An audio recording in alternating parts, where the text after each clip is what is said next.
Hello guys, welcome to my YouTube channel. दोस्तों, हमारे channel में आपका स्वागत है। आज के वीडियो में बहुत ही बड़ी ही सवाल पे बात करने वाले हैं। चूँकि हमने बहुत सारा वीडियो मीटर पे तो बना चुके हैं और आप लोग देखे भी हैं, लेकिन कमेंट आता है बिजली बिल के बारे में, जो रिचार्ज मीटर जो लग चुका है। तो समस्या क्या है कि इसमें बिजली बिल ज़्यादा आता है। ठीक है, तो आज आपको हम बताएंगे कि ज़्यादा क्यों आता है और कैसे आप चेक कर सकते हैं कि मेरा बिजली बिल सही है। माने इससे बिजली बिल तो होता नहीं, रिचार्ज सिस्टम है तो जितना यूज कीजिएगा उतना खपत होगा। लेकिन अगर आपको लग रहा है कि हमको लोड से अधिक पैसा काट रहा है, ठीक है, तो आप कैसे संतुष्ट हो सकते हैं इस मीटर में, कि कैसे चेक कर सकते हैं कि मेरा सही में वास्तव में उतना पैसा काट रहा है या गलत है। ठीक है, तो उसको हम समझाएंगे। ठीक है, बहुत सारा वीडियो तो हम बना चुके हैं, लेकिन आप लोग बिजली चोरी पे ध्यान नहीं दीजिएगा, क्योंकि बिजली चोरी एक गलत तरीका है। चोरी बहुत सारा करता भी है, लेकिन पकड़ाने का उसका जो है परिणाम निकलता है। लेकिन हम आपको बिजली बिल कम करने की बात कर रहे हैं। ठीक है, और आप कैसे पता कर सकते हैं कि मेरा बिजली बिल ज़्यादा ही कम है। ठीक है, तो देखिए, ये मीटर होता है। ठीक, इस मीटर में लोड दिखाता है। ठीक, आपके पास घर में कोई भी सामान होगा, ठीक है, जैसे कि मान लीजिए आपके घर में कोई हीटर है। ठीक है, मान लीजिए कि 1 किलोवाट का हीटर होता है। ठीक है, तो इसमें लोड देखने का सिस्टम होता है। आपको हम समझा रहे हैं, वो समझिए। जैसे कि मान लीजिए अभी इसको हम टिप रहे हैं, इसमें एम्पियर देखना है। ठीक है, एम्पियर कितना दिखा रहा है, इसको टिपते जाएंगे ना तो एक समय आएगा तो एम्पियर दिखाएगा।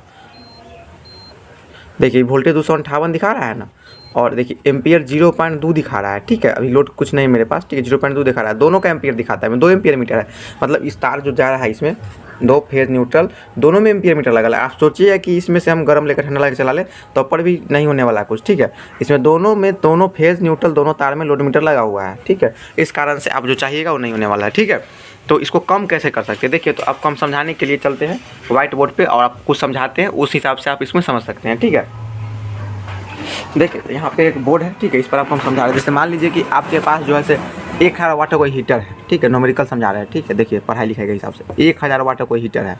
ठीक है, हीटर है और आपके पास ये हीटर चला रहे हैं। ठीक है, तो आपको मतलब बिजली बिल आपका ज़्यादा है या कम है, ये चेक करने के लिए क्या करना है कि आपको मतलब जो है सो मतलब ये हीटर जो है आपके मीटर में पहले वोल्टेज देख लेना। जैसे मान लीजिए कि मेरे मीटर में 200 वोल्टेज है। ठीक है, वोल्टेज 200 आ रहा है। ठीक है, और हमारे हीटर जो है कितना 1000 वाट का हीटर है।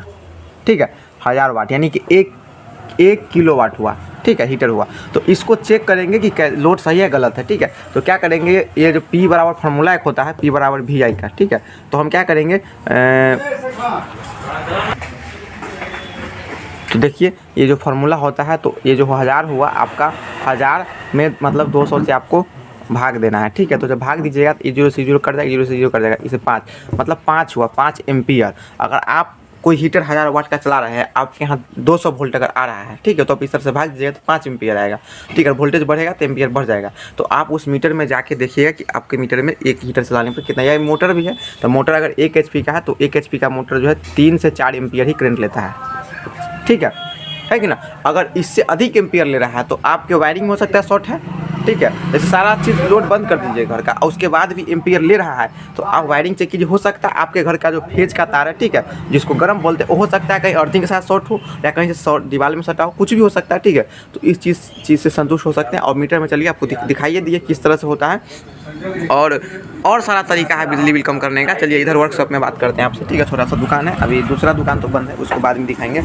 ठीक है, तो इस तरह से होता है। ठीक है ना, तो जो होता है कि वो तो होगा मीटर संतुष्टि। उसके बाद जो भी आपके पास पुराना सामान है, जैसे कि मान लीजिए कि अभी ये फ़ैन है यहाँ पे। ठीक है, तो फ़ैन दिख रहा है। ठीक है, या मोटर होता है, मोटर तो अभी दुकान में यहाँ नहीं है, दिखा देंगे आपको बाद में। ठीक है, तो उसमें पुराना हो जाने के कारण क्या होता है, उसमें जो बेरिंग वूरिंग जो उसका जाम हो जाता है। ठीक है, जाम होने के कारण क्या होता है कि वो लोड जो है सो अधिक लेता है। अधिक लेने के कारण क्या होता है, गर्म होता है और बिजली का बिल की खपत करता है। तो आपको क्या करना है, ओल्ड मॉडल वाला मोटर पंखा उतना यूज नहीं करना भी उसको सर्विसिंग करके करना है। ठीक है, और आपको BLDC जो पंखा होता है उस टाइप के पंखा यूज करना है, जो कि कम वाट, जैसे कि 26 वाट का ही BLDC फैन आता है। जैसे कि देखिए ये जो एक्सीटर देख रहे हैं आप, यहाँ आपको दिखा रहे हैं, क्या होता है कि जब पुराना BC हो जाता है ना, तो ये पत्ती सा इसमें जंग लग जाता है। ठीक है, और इसके बीच में वार्निश डाला होता है। ठीक है, वो गर्म होने का जल जाता है, जिस कारण से फिर रिवाइंड करने का पंखा हीट होता है और बिजली खपत करता है। ठीक है, इसलिए न्यू मॉडल का जो BLDC फ़ैन है वो यूज कीजिए, और कोई भी पुराना फ़ैन जो हो उसको सर्विसिंग करके यूज कीजिए, है कि ना। और कॉइल शॉर्ट वाला जो पंखा मोटर होगा उसको यूज नहीं कीजिए। ठीक है, और इस तरह से यूज कीजिएगा तो आपका बिजली बिल जो है 9 के बराबर हो जाएगा। ठीक है, और चोरी पर ध्यान नहीं दीजिए तो ठीक है। और आपको पूरा बिजली बिल बचाना है तो आप सोलर सिस्टम पर ध्यान दीजिए। ठीक है, तो बीट चैनल को सब्सक्राइब कीजिएगा, वीडियो को लाइक कीजिए, शेयर कीजिएगा। तो आपसे हम अगले वीडियो में मिलते हैं, ठीक है। और देखिए और सब्सक्राइब कीजिएगा, क्या क्या आपको चाहिए वीडियो में बोलिए, ठीक है। Thanks for watching.